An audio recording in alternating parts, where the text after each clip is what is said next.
Hi everyone, welcome back to my YouTube channel. Today's video is going to be my end of year book tag. So I asked for questions on Instagram about the reading year of 2024 and I'm going to answer them here. We've got questions like biggest letdown, favourite book of the year, favourite book couple of the year, stuff like that, all that kind of jazz. So without further ado, let's just get right into it. Okay, so question number one was new favourite author discovered this year.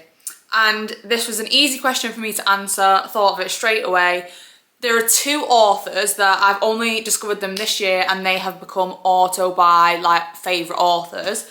The first one is Frederick Backman. I have read Anxious People, A Man Called Ove and Beartown and I've absolutely adored them all. So he's clearly a new favourite author of mine. I could not say a bad word about any of those books or his writing. I think it's fantastic. And yeah, I'm so glad that I finally read some of his stuff this year. He's brilliant. And the second author is Amber V. Nicole. When I read this book, The Book of Asriel, I was instantly just obsessed with it and I went on to read all 3 books in this series straight away and I absolutely devoured and loved every single one of them. Not only the fantasy and the romance in the books, but also the style of writing. I just loved it. So Amber V. Nicole is a new favourite author of mine as well. The next question was the biggest letdown of the year. So the book that I had high expectations for and it let me down. Again, very easy for me to answer. This came to me quite quickly. The main one is this book I thought was going to be a 6-star read. Like, I thought it was going to be one of my absolute favourite books of the year. It was my most highly anticipated read of the year and I ended up only rating it 3.5 stars. So I obviously didn't love it as much as I was expecting to, and that was Taming 7 by Chloe Walsh. The reason for this is that this was Gibbsy and Claire's book, and Gibbsy and Claire are a couple that everyone was so excited for. And I feel like we didn't really get much of their story. It was a lot of Gibbsy's story, which was very emotional and great. And Claire seemed to have nothing about her other than her love for Gibbsy, like nothing else to her. And then we had loads of Lizzie, and Lizzie and Gibbsy hate each other, so it was kind of all about that. So I just feel like we thought we were getting this epic Claire and Gibbsy love story and it wasn't that. So that's obviously my fault for the expectations that I had, but this was just a big letdown for me, to be honest. Also, Wild Eyes by Elsie Silver. This is Elsie Silver's new series and I loved the first book, Wild Love, and I did enjoy this book, like, don't get me wrong, I enjoyed it, but I just didn't enjoy it in the way that I usually love an Elsie Silver book. Like, it just didn't hit the same. Again, I couldn't sit here and tell you like, oh, this is what I hated about the book. It's nothing like that at all. I did enjoy it, but it just, for me, for what I was expecting and wanting, it was a letdown for me in that regard, and that's all it is. But yeah, this didn't hit the Elsie Silver spot for me. I'm sorry. Next question, favourite MMC of the year. So some of my new favourite male main characters that I have discovered. I've got a couple, I've got 3. First one is Sam Kill from The Book of Asriel. I love him so much. He is like, I would burn the world for you energy. And he's like just so powerful. And if you look at fan art of him, he is gorgeous. He is just, oh my God, he's perfect. He's literally perfect, guys. Like, I'm not even joking. He's perfect. Also, Luther from Spark of the Everflame. He, again, is so protective. And I just love, clearly I love a who did this to you, I'd burn the world for you. That's my kind of energy that I like in a male main character. And Luther gives me all of that. He gives me everything I want and more. He is sensational. And, let me just get this out from behind me. Gus from Beach Read. I absolutely love Gus so much. I think he's so funny and he's so mature and he's so cute and he's so romantic and he's just so lovely and I love him. I just love him. I love everything about him. And I really need to reread this book because I miss Gus and January so much. On a similar vibe, the next question was favourite FMC this year. So again, I'm going to pick this book up for like the 3rd time already in this video, and that is Diana from The Book of Asriel.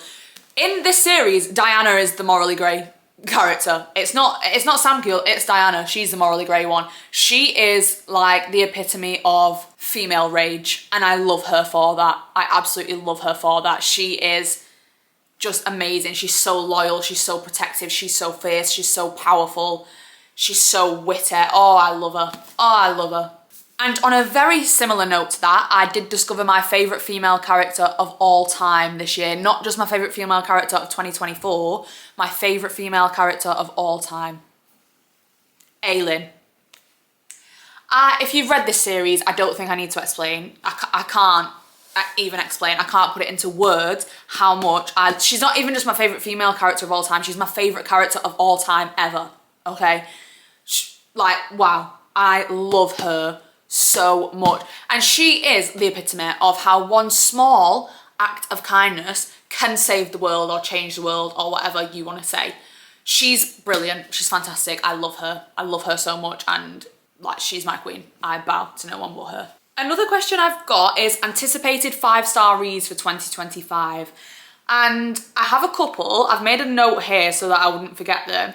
But the main one is Onyx Storm by Rebecca Yarros. Like that, the Empyrean series is one of my favourite series anyway, and I absolutely love Xaden Ryerson with every ounce of my heart. So I'm just really, really excited for that. I've rated Fourth Wing and Iron Flame both 5 stars, and I can't, you know, I'm hoping that doesn't change with Onyx Storm. So I am predicting that to be a 5-star read, especially with the way Iron Flame ended. I just think we're gonna go through a lot in Onyx Storm, but I'm excited. Also, A Great Big Beautiful Life by Emily Henry. This comes out, I think, in April, I'm not sure, but I'm so excited because Emily Henry is one of my favourite authors. I haven't read a book of hers that I haven't absolutely loved so much. I love her writing. I love how she writes banter between characters. I just love everything about Emily Henry, to be honest. I would read her shopping list, and I'm so excited for A Great Big Beautiful Life. I saw that she'd said in an interview, I think, that it's going to be different style for her, and she can do no wrong in my eyes, so I'm super, super, super excited for that. Also, Wrath of the Fallen by Amber V. Nicole, which is going to be the 4th book in the Gods and Monsters series. The whole series up to now, the first 3 books have been absolutely sensational, so, you know, I can't see that changing. And I'm so, so excited to see 2 of my favourite characters again. I've spoke about them so much in this video, guys, but if you haven't read that series, please do. And last but not least, Fearless by Lauren Roberts. We've had Powerless, we've had Reckless, and Reckless was kind of a bit of a filler book. It was a much more slower pace than Powerless. So I'm just thinking that Fearless is going to be where we get all the action, and also Fearless is the last book in this trilogy. So we're going to get our conclusion here, and I'm hoping it's going to be the 2 people I want to end up together will end up together, and then that'll be a 5-star for me. That'll be a 5-star for me. But there are loads of books that I'm excited for in 2025, but those are the ones that I'm like, yeah, I think they'll definitely be a 5-star read for me. Next question is a book that you're surprised you loved, and I would say The Naturals by Jennifer Lynn Barnes. This is a YA mystery, and this is absolutely not my type of genre at all. I don't even know why I picked this up, but it ended up being a 5-star read for me. In this book, we've got like a group of teenagers that get taken on by the FBI because they've individually got some sort of special skill that makes them like really useful to the FBI, and they help the FBI solve cold cases. So there's so many plot twists. There's so much like depth and substance to the characters. There's a side plot of romance. It's brilliant. It's absolutely brilliant. I devoured the whole series, 4 books, in one weekend. They're pretty short as well. They're easy to fly through, but they are honestly brilliant, and I really wasn't expecting to love it as much as I did. I would also say that another surprise for me was Still Beating by Jennifer Hartman. This is a dark romance, and I knew that it was like, it's known for being like super, super traumatic and got some, you know, really taboo stuff in there, and that is true. All of that is true, but I fell in love with it. I just felt so deeply in love with these 2 characters, and I felt their pain, and yeah, I just felt like I was in that horrible situation with them. Like I really felt immersed into the story, and yeah, it just really, really got to me on a deep, deep level. And I didn't I thought I wasn't gonna like it, and I ended up being like absolutely loving it. And I feel like I always feel a bit weird saying, oh, I loved that book, when there's like so much trauma and horrible things in it. But it's just because I emotionally just connected to it, and I don't even know why. I've not been through any of the things that these people have been through, but I just cared about them so much, and I ended up absolutely adoring this book. So that was a big surprise for me as well. Another question I've had is favourite book ending of the year, which is quite an unusual question, but a very good one. And my favourite book ending of the year was The Unmaking of June Farrow. This is a magical realism style of book in the thought we've got time travel, we've got an epic romance, and we've got murder mystery as well. So we've got so much going on in this book, and the time travel elements can be really, really confusing. But then at the end, when everything ties together and you find out so much and everything kind of clicks in your brain, it is so satisfying and so beautiful. And I have thought about this book so much since I finished reading it. I absolutely loved it. So guys, that was my really, really quick fire end of year book tag. I wish I could have made it longer, but I'm going out, guys. I'm going out. But I just thought I'd do a little quick end of year roundup, answer a couple of questions, and do it on YouTube. No better place for it. So if you have made it this far, thank you so much for watching. I love having you here, and I hope you return. If you liked this video, please like, comment, subscribe, all of that jazz, and I will hope to see you next time.